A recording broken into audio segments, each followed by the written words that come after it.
pour la satisfaction, entre guillemets, de tuer quelques milliers de juifs. Et donc, la stratégie doit prendre cela en compte.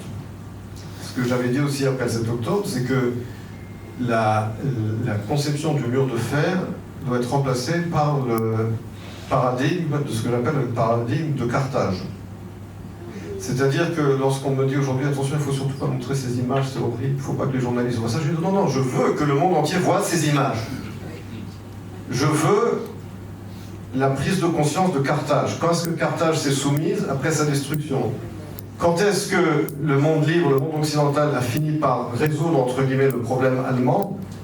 Pas en 1918, mais en 1945, lorsque Berlin a été rasé et que le drapeau soviétique a été planté au Reichstag. Le problème, entre guillemets, japonais n'a pas été réglé dans les années 30, il a été réglé après que l'empereur ait déclaré sa capitulation totale. Est-ce qu'on en est arrivé là? Nous ne sommes pas les États-Unis en 1945.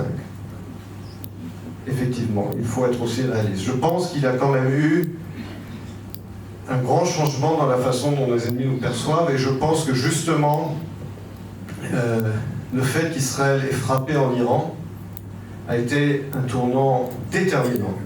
Déterminant. Ça, c'est un game changer. Le fait que les Iraniens aient été...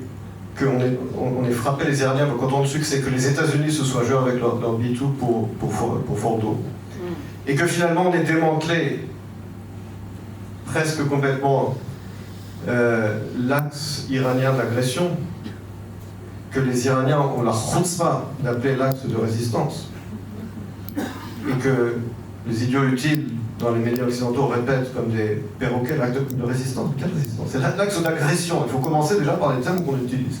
Donc je pense qu'on n'est pas, malheureusement, c'est pas Carthage et c'est pas Berlin 1945, mais il y a quand même un changement. Alors comment maintenant le traduire pour la situation internationale d'Israël? Vous remarquerez que dans l'opinion internationale, parmi les gouvernements mais aussi parmi les opinions publiques, face au sujet d'Israël, les gens ne sont jamais indifférents. Ils sont soit